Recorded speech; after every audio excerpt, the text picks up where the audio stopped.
තෙරුවන් සරණයි.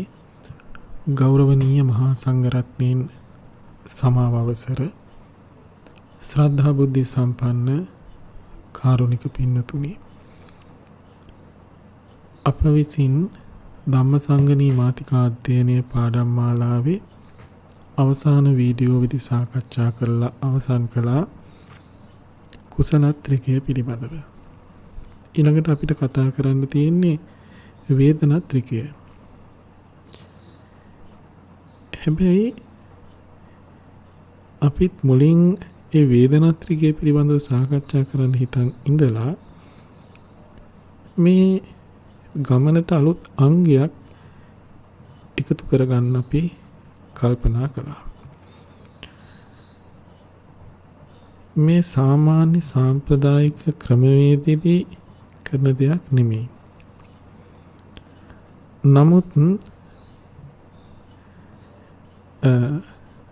තාක්ෂණය සමග මේ මුසු වෙති ඔබට අවශ්‍ය නම් මේ නරඹන්නත් තවදුරටත් ඔබේට සූදානම් නැහැ කියලා හිතෙනවා නම් පසුව නරඹන්නත් අවකාශ ඇති නිසා අපි කල්පනා කළා මෙන්න මේ වගේ කටයුත්තක් සිද්ධ කරන්න. ඒ තමයි සමහර මේ ධම්මසංගණී මාතිකා අධ්‍යයන පාඩම් මාලාව නරඹන එය අධ්‍යයනය කරන ඔබ මේ වන විටත් ධම්මසංගණී මාතිකා අධ්‍යයනය කරලා අවසන් කරපු කෙනෙක් වෙන්න පුළුවන්. නැවත ඔබේ මතකය අවදි කර ගැනීම සඳහා මගහැරුණු යම් තැනක් ඇතිද කියලා දැන ගැනීම සඳහා මේ නරඹනවා වෙන්න පුළුවන්. ඒ වගේම සමහර වෙලාවට එතනිනුත් එහාට ගිහිල්ලා ධම්මසංගණී ප්‍රකරණය පවා ප්‍රමාණවත් තරමින් මේ වන විට හදාarලා ඉන්නවා වෙන්න පුළුවන්. මේ වන විට ඔබ හදාරන්නේ විභංග ප්‍රකරණය වෙන්න පුළුවන්. සමහර විට එහාට ඔබ ඔබේ ධම්ම අධ්‍යාපනය අරගෙන ගිහිල්ලා තියෙනවා වෙන්න පුළුවන්.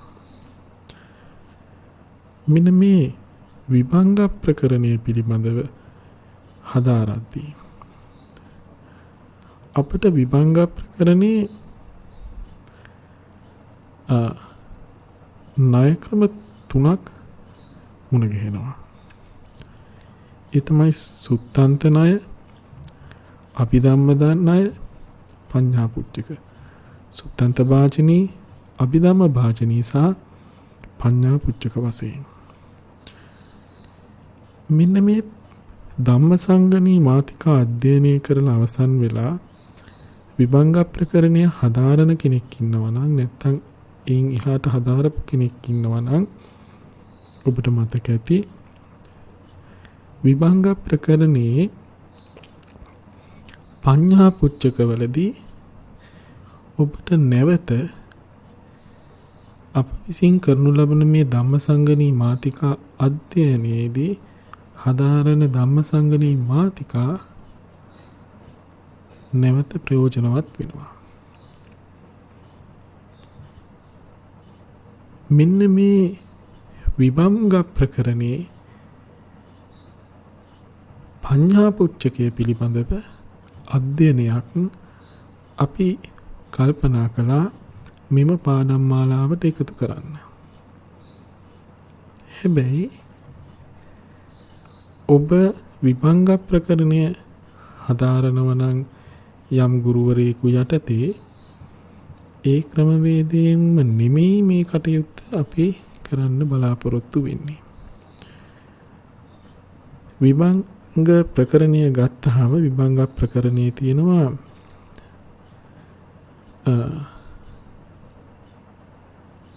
අටලොස් විභංගයක්. එනේ විභංග 18ක් තියෙනවා. ඒ විභංග 18න් සෑම විභංගයකම මේ පඤ්ඤා පුච්චකය දකින්න ලැබෙන්නේ නැහැ.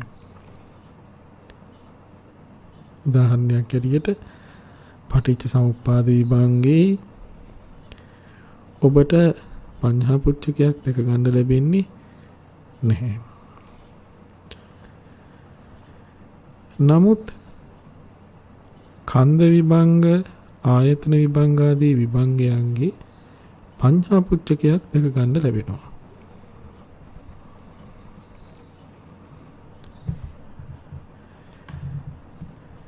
මේ තියෙන්නේ විභංග ප්‍රකරණය බුද්ධ ජයන්ති ත්‍රිපිටකයේ ග්‍රන්ථ දෙකකට තමයි සකස් කරලා තියෙන්නේ. මොකද සිංහල පරිවර්තනයක් තිබෙන නිසා ග්‍රන්ථයේ විශාලයි, පරිහරණයේ පහසුව තකා කොටස් දෙකකට මුද්‍රණය කරලා තියෙන්නේ. ඉතින් එතනදී පළවෙනි ග්‍රන්ථය ගත්තාම පළවෙනියට අපිට මුණ ගැහෙනවා කන්ද විභංගය. කන්ද විභංගයේ තියෙනවා සුත්තන්ත භාජනීය, අභිධම්ම භාජනීය, පඤ්ඤා පුච්චක කියලා ප්‍රධාන කොටස් 3ක්. මේ පඤ්ඤා පුච්චකයට ගියාම මේ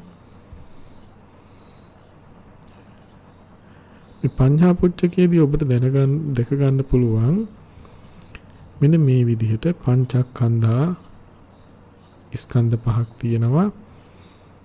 රූපස්කන්ධෝ, වේදනාස්කන්ධෝ, සංඥාස්කන්ධෝ, සංකාරස්කන්ධෝ, විඥානස්කන්ධෝ. රූපස්කන්ධය, වේදනාස්කන්ධය, සංඥාස්කන්ධය, සංස්කාරස්කන්ධය, විඥානස්කන්ධය කියලා. මේ පඤ්ඤා පුච්චකයට ඔබ පැමිණෙන්නේ සුත්තන්ත භාජනීයේදී සූත්‍රාන්ත ණය ක්‍රමයෙන්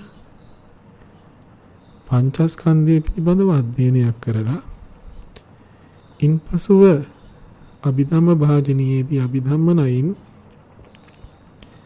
මේ පංචස්කන්ධය පිළිබඳව අධ්‍යයනයක් කරලා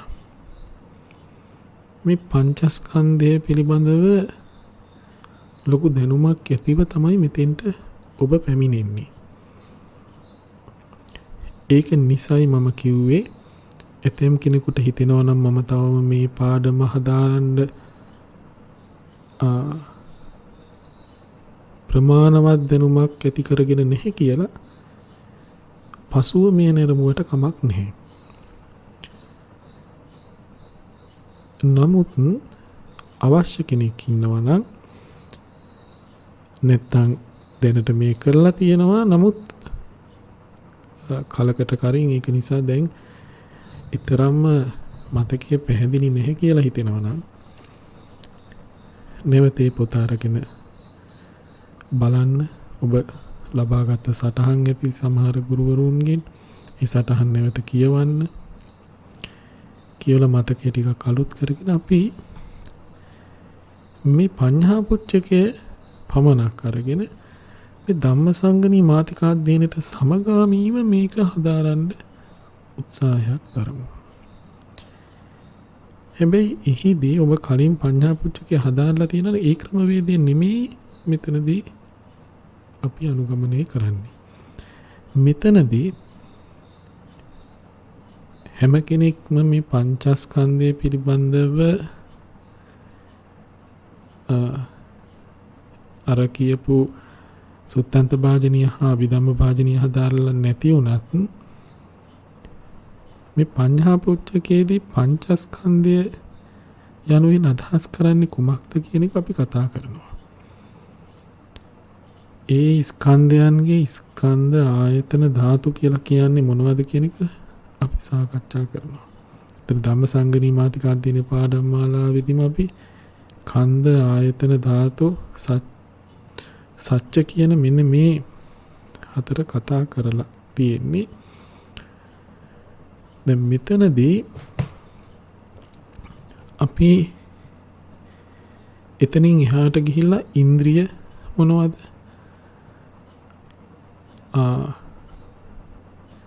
සතිපට්ඨාන ධර්ම මොනවද? ඉන්ද්‍රිය මොනවද?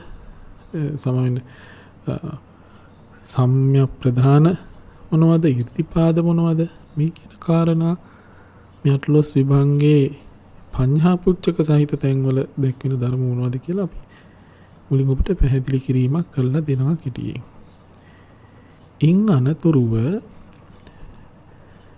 සාමාන්‍යයෙන් ඒ හඳුන්වලා මේ පඤ්ඤා පුච්චක කියන්නේ ප්‍රශ්න කරලා විසඳුම් දීලා යම් ස්කන්ධාදී මාතෘකාවක් කතා කිරීම තමයි මෙතනදී පඤ්ඤා පුච්චක කියන්නේ. කියන්නේ පංචස්කන්ධය පිළිබඳව ප්‍රශ්න කරලා එහි පිළිතුරු ලබා ගැනීම තුළින් මේ පංචස්කන්ධය විභජනයකට ලක් කරලා ඒ විභජනය තුළින් මේ පංචස්කන්ධයේ ස්වභාවය පිළිබඳව ඔබේ අවබෝධය දියුණු කිරීමක් තමයි පඤ්ඤා පුච්චකයේදී සිද්ධ කරන්නේ. ඒ ප්‍රශ්න අහන්නේ එහෙම් මෙහෙම් හිතුණු තැන් වලින් නෙමෙයි. ඒ ප්‍රශ්න සියල්ල ගොඩනගලා තියෙන්නේ ධම්මසංගණී ඔබ ඉගෙන ගන්න තිකමාතිකා 22ත් දුකමාතිකා 100ත් කියන අභිධම්ම මාතිකා 122 තියෙන පද 266න් තමයි මේ ප්‍රශ්න අහන්නේ. ඒ 266ම අහන ප්‍රශ්න 266ක් ඔබෙන් අහනවා. ඒට පිළිතුරු සොයා ගන්නට ඕනේ. ඒ පිළිතුර එක්තරා දුරකට පඤ්ඤා පුච්චකයේදී ඔබට ලබා දීලා තියෙන්නේ. ඒ ප්‍රශ්න සහ පිළිතුරු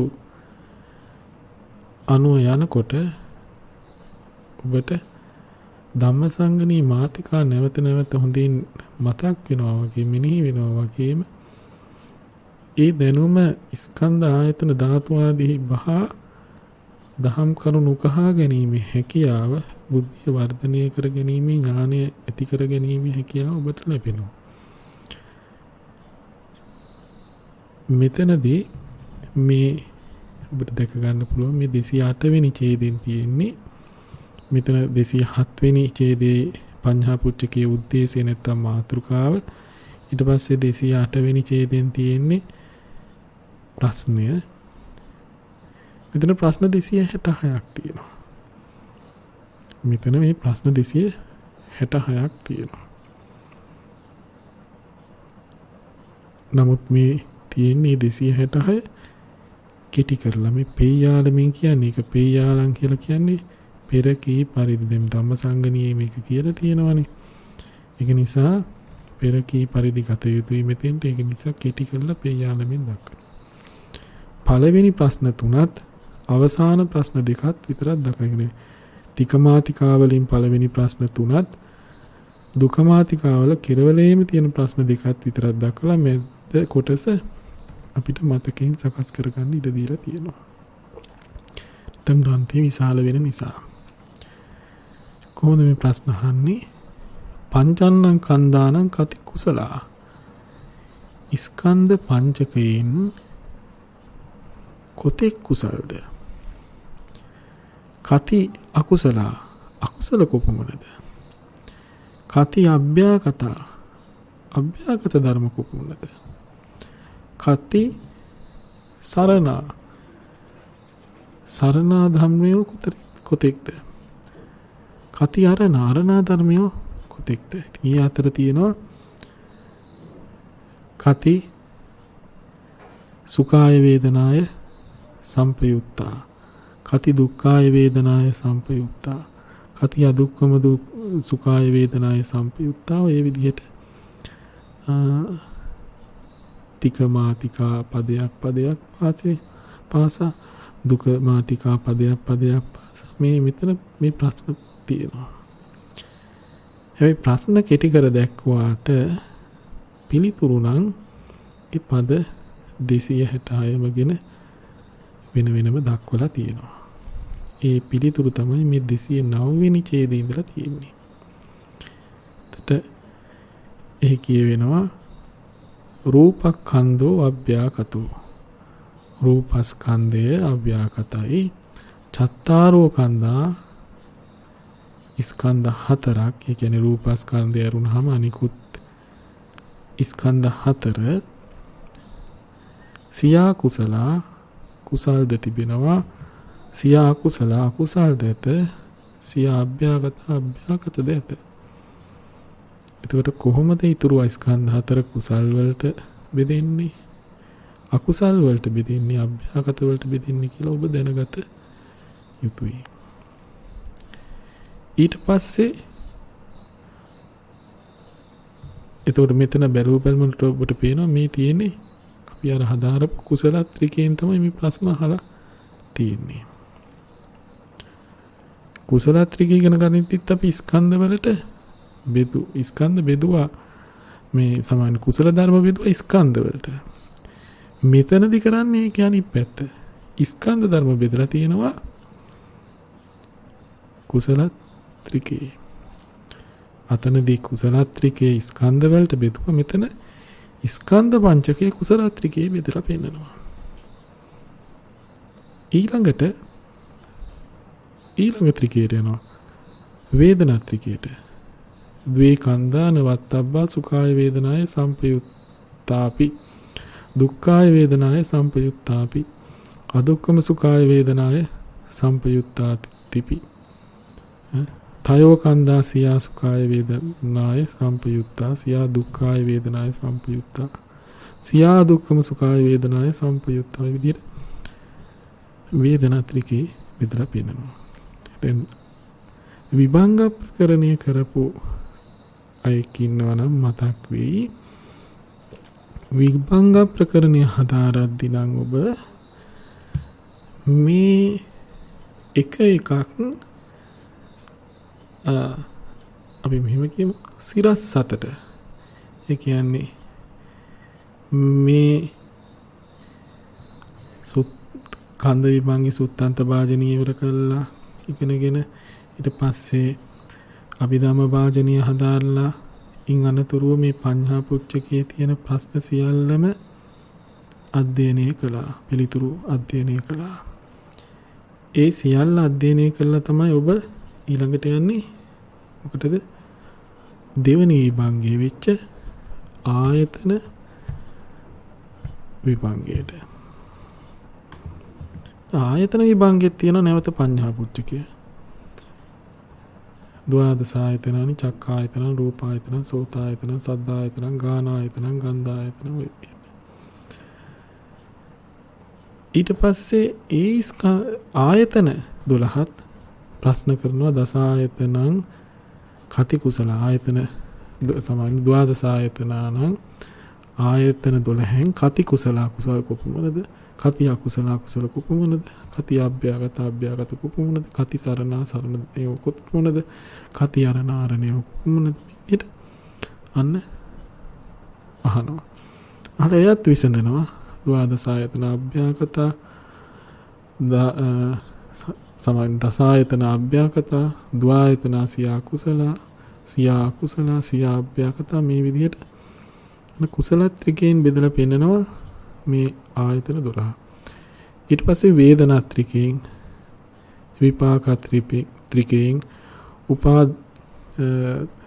ත්‍රිකයෙන් මේ විදිහට ආයි අර තික දුක මාතිකා 122ත් පද 266ත් අරගෙන බෙදලා පෙන්නනවා.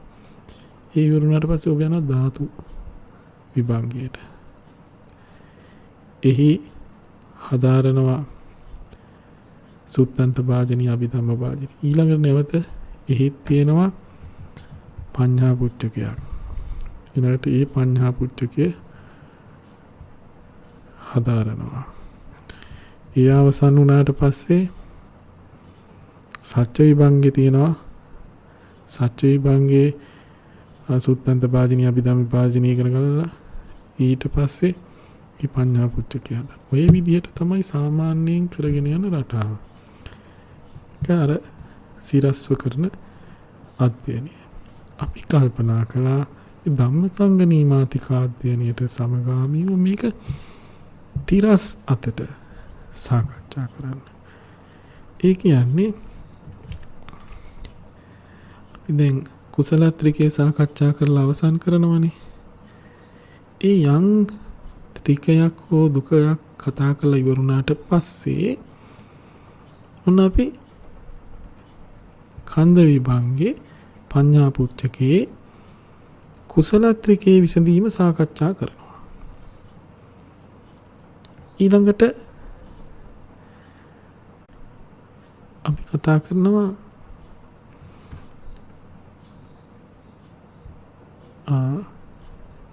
ආයතන විභංග පඤ්ඤා පුච්චකේ කුසල ත්‍රිකය කොහොමද දැක්වෙන්නේ?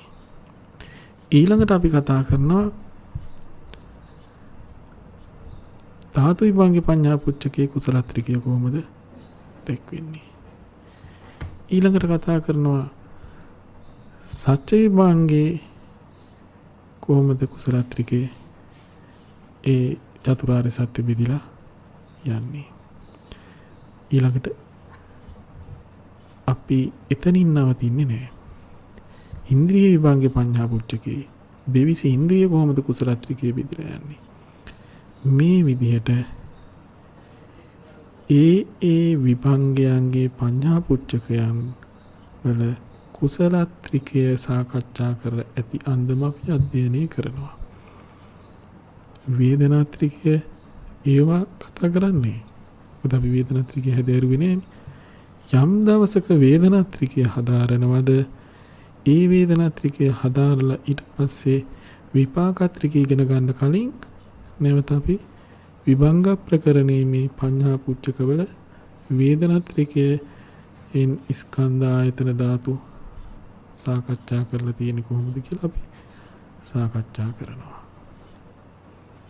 ඊට පස්සේ විපාක ත්‍රිකය අවසන් කරලා උපාදීන ත්‍රිකයට යන්න කලින් ඒ අතරමැදදී නැවත මේ විදිහට ස්කන්ධ ආයතන ධාතු වල පඤ්ඤා පුච්චකයටදී විපාක ත්‍රිකය සාකච්ඡා වෙන ආකාරය විපාක ත්‍රිකේහි ස්කන්ධ ආයතන ධාතු ආර්ය සත්‍ය ඉන්ද්‍රිය ආදී බෙදියන ආකාරය අපි සාකච්ඡා කරන දල අවබෝධයක් ලැබෙන්න ඇති.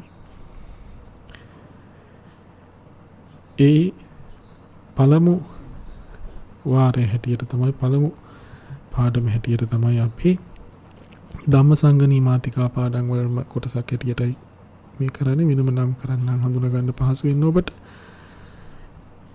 එහිම කොටසක් හැටියට අපි අද ආරම්භ කරනවා මේ විදිහට පඤ්ඤා පුච්චකය පිළිබඳව අධ්‍යයනය කරන්න අපි ලබාගත් තික මාතිකා දැනුම පාවිච්චි කරලා.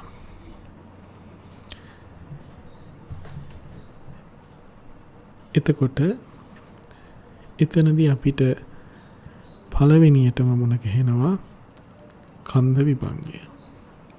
කන්ද විභංගයේ පඤ්ඤා පුච්චකේ උද්දේශයේ තියෙනවා පංචස්කන්ධා ස්කන්ධ පහකි. කෙසේදයත් රූපස්කන්ධෝ රූපස්කන්ධය, වේදනාස්කන්ධෝ වේදනාස්කන්ධය, සංඥාස්කන්ධෝ සංඥාස්කන්ධය, සංඛාරස්කන්ධෝ සංඛාරස්කන්ධය, විඥානස්කන්ධෝ විඥානස්කන්ධය. දැන් අපි මතකය අවදි කරගන්න ඕනේ. නොදන්නා තැනදී අපි දැන කියා ගන්න ඕනේ මොනවද මේ ස්කන්ධ පංචකය කියලා. පංචස්කන්ධෝ පංචස්කන්ධයෝය.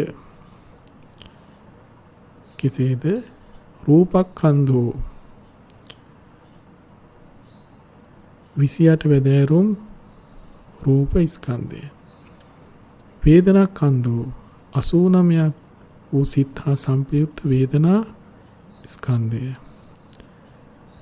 සංඥාස්කන්ධෝ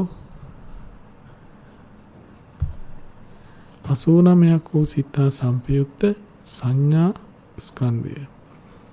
සංඛාරස්කන්ධෝ 89ක් වූ සිත් හා සුදුසු පරිදි සංපයුක්ත වේදනා හා සංඥා වර්ජිත 50ක් වූ චෛතසික සංඛ්‍යාත සංස්කාර ස්කන්ධය. විඥානස්කන්ධෝ 89ක් වූ සිත් සංඛ්‍යාත විඥාන ස්කන්ධය. මේ විදිහට තමයි පංචස්කන්ධය සකස් වී තිබෙන්නේ. නැත්නම් සතර පරමාර්ථ ධර්ම ස්කන්ධ පංචකයේ බෙදී යන්නේ මෙහිමයි. සතර පරමාර්ථයන් අතරින් නිර්වාණය කිසිදු ස්කන්ධයක සංග්‍රහ වෙන්නේ නැහැ. ඉතිරි පරමාර්ථ ධර්ම අතරින් රූප 28ම රූපස්කන්ධය, සිත් 89 යෙදෙන වේදනාව වේදනාස්කන්ධය, සංඥාව සංඥාස්කන්ධය, ඉතිරි චෛතසික 50 සංස්කාරස්කන්ධය, සිත් 89 නැත්නම් 121 විඥානස්කන්ධය. දැන් ඔබ මේ හඳුනනවා, දන්නවා, අහලා තියෙනවා, අධ්‍යයනය කරලා තියෙනවා. ඊළඟට අන්න අපි අරගන්නවා මෙතනදී විභංග ප්‍රකරණයේ ඡේදාංක 209 එන කුසල ත්‍රිකයෙන් මේ ස්කන්ධ පංචකය ප්‍රශ්න කළා. එයට ලබා දුන් පිළිතුර 209 වෙනි ඡේදාංක විභංග ප්‍රකරණයේ 1 සමවෙන්න විභංග ප්‍රකරණයේ 104 පිටුවේ තමයි සඳහන් වෙන්නේ බුද්ධ ජයන්ති සංස්කරණය. ඒ කියනවා මෙහෙම. රූපක්ඛන්‍දු අභ්‍යාකතෝ. පංචස්කන්ධයේ කොතෙක් කුසල්ද කති අර ප්‍රශ්නේ කති කුසල කුසල් කුපමනද? කති අකුසල කුසල් කුපමනද? කති අභ්‍යාගත කුපමනද කියලා. පිළිතුර තමයි දෙන්නේ රූපස්කන්ධෝ අභ්‍යාගතෝ. රූපස්කන්ධය අභ්‍යාගතයි. චත්තාරෝ කන්දා ස්කන්ධ හතරක්. රූපස්කන්ධය ගියාම ඉතුරු වෙනවා වේදනා සංඥා සංකාර විඥාන කියන ස්කන්ධ හතර. ඒ ස්කන්ධ හතර කුසල්ය නැත්තම් අකුසල්ය නැත්තම් අභ්‍යාගතය කියලා එකවර කියන්න බෑ. මොකද එතන කුසල් වුණු ස්කන්ධ තියෙනවා, අකුසල් වුණු ස්කන්ධ තියෙනවා, ඒ වගේම අභ්‍යාගත වුණු ස්කන්ධ තියෙනවා. හැබැයි 3ක් 2ක් එකක් නෙමෙයි 4 දෙනාගෙම තියෙනවා කුසල වූ වේදනා තියෙනවා, සංඥා තියෙනවා, කුසල වූ වේදනා තියෙනවා, සංඥා තියෙනවා, සංකාර තියෙනවා, විඥාන තියෙනවා. ඒ වගේම අකුසල වූ වේදනා තියෙනවා, සංඥා තියෙනවා, සංකාර තියෙනවා, විඥාන තියෙනවා. අභ්‍යාගත වූ වේදනා තියෙනවා, සංඥා තියෙනවා, සංකාර තියෙනවා, විඥාන තියෙනවා. ඉතින් අපි බෙදලා පෙන්වන්න ඕනේ. මෙහෙම කියවට අවබෝධයක් ඇති කරගන්න අපි බෙදලා බලන්න ඕනේ. ඒක තමයි අපි මෙතනදී කරන්නේ. එතකොට රූපස්කන්ධෝ රූපස්කන්ධය යන්නේ 28 වැදෑරුම් වූ රූපස්කන්ධය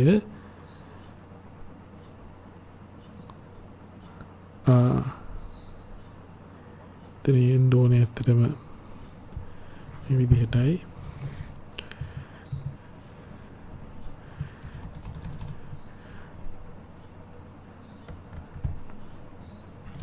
අභ්‍යාකතෝ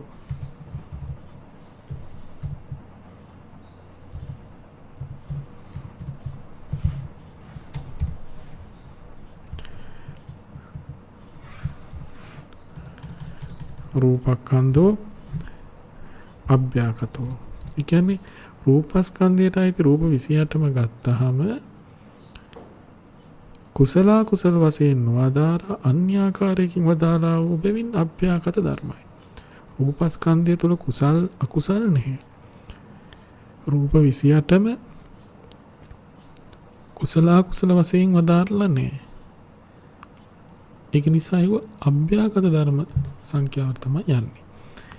ඊළඟට චත්තාරෝ කන්දා කියන්නේ මොනවද? අර වේදනා ස්කන්ධය, සංඥා ස්කන්ධය, සංකාර ස්කන්ධය, විඥාන ස්කන්ධය කියන නාමස්කන්ධ හතර. මේ නාමස්කන්ධට සියා කුසල්ද තිබෙනවා. කොහොමද? වේදනා ස්කන්ධයේ තියෙනවා කුසල් සිත් 21 හා සම්පයුක්ත වේදනාව යන වේදනා ස්කන්ධය. කුසල් සිත් 21 හා සම්පයුක්ත සංඥා යන සංඥා ස්කන්ධය. කුසල් සිත් 21 හා සම්පයුක්ත සමාන සුදුසු පරිදි සම්පයුක්ත වේදනා හා සංඥා වර්ජිත 36ක් වූ චෛතසික ඒ 36ක් වූ චෛතසික කිව්වේ සාමාන්‍යයෙන් කුසල් සිත් 21 දෙනවා. කුසල ධම්මා වෙන්නේ කුසල් සිත් 21යි අපි අතන ඉගෙන ගත්තා.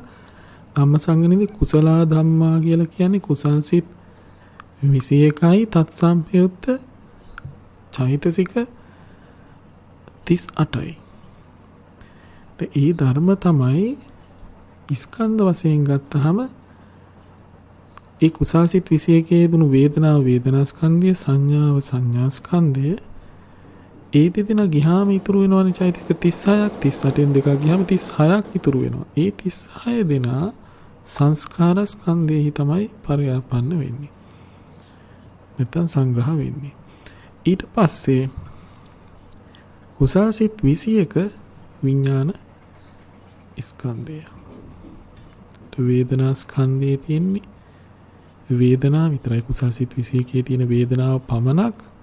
එතන වේදනා ඇත්තට 21ක් තියෙනවා. ඒ වේදනා 21ක් තියෙන හින්දා වේදනා ස්කන්ධය කියන්නේ. මේ වේදනා ස්කන්ධය කුසල වේදනා ස්කන්ධය. ඒ වේදනා වශයෙන් ගත්තාම අකුසල වූද අභ්‍යාගත වූද වේදනා සමානයි. නමුත් කුසල වශයෙන් ගත්තාම ඒ හා සමාන නෑ අසමානයි. මෙතන තියෙන කුසල වේදනා. සංඥා ස්කන්ධය කුසල සංඥාව. සංස්කාර ස්කන්ධ කුසල සංස්කාර. විඥානය ගත්තාම කුසල සිත් නැත්නම් කුසල විඥාන. මේ කියන ස්කන්ධ හතර අනවද්‍ය ඉෂ්ට විපාක දීම ලක්ෂණ කොට ඇති බැවින් කුසල ධර්මයෝ එකයි සියා කුසලා කිව්වේ. ඊට පස්සේ සියා අකුසලා අකුසල වූ තියෙනවා. ඒ අකුසල ධර්ම මොනවද? අකුසල් සිත් 12යි තත්සම්පයුත්ත චෛතසික 27යි.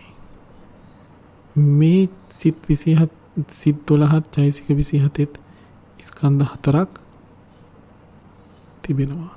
ස්කන්ධ හතරකට මේ ධර්ම බෙදලා යනවා. ඒ තමයි මෙතනදී කියන්නේ. අකුසල් සිත් 12 හා සම්පයුත්ත වේදනාව වේදනා ස්කන්ධය වෙනවා.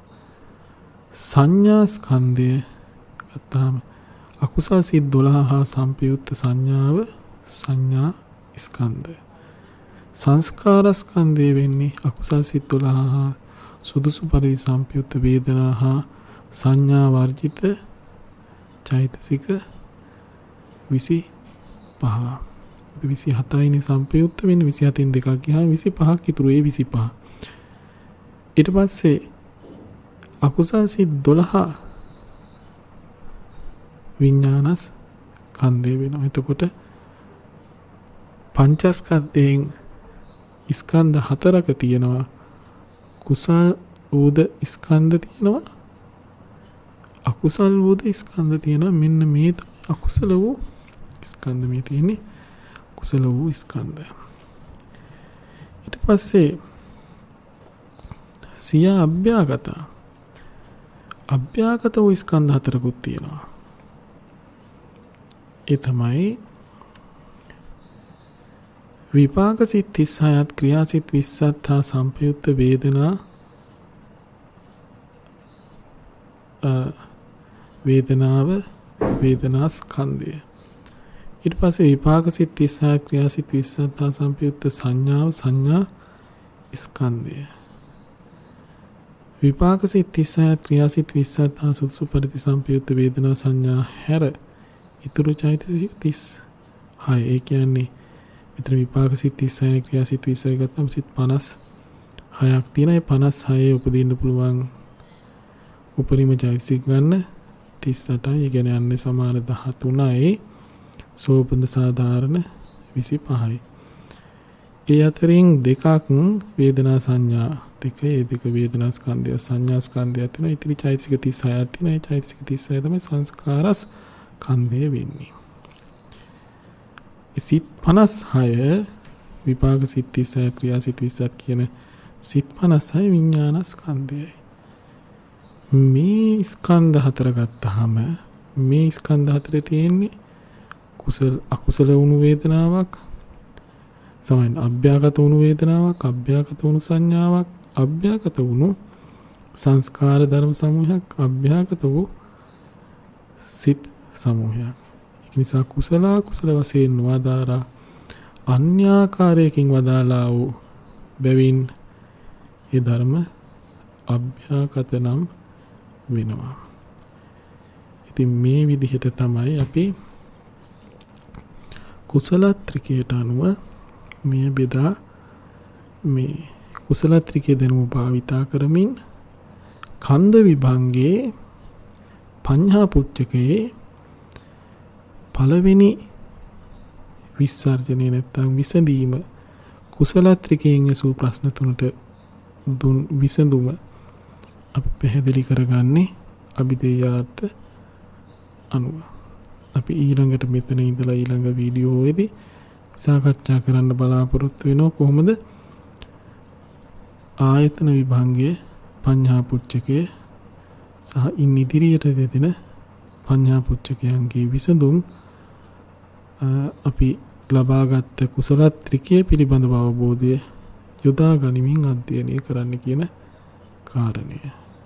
තිරුවන් සරණයි.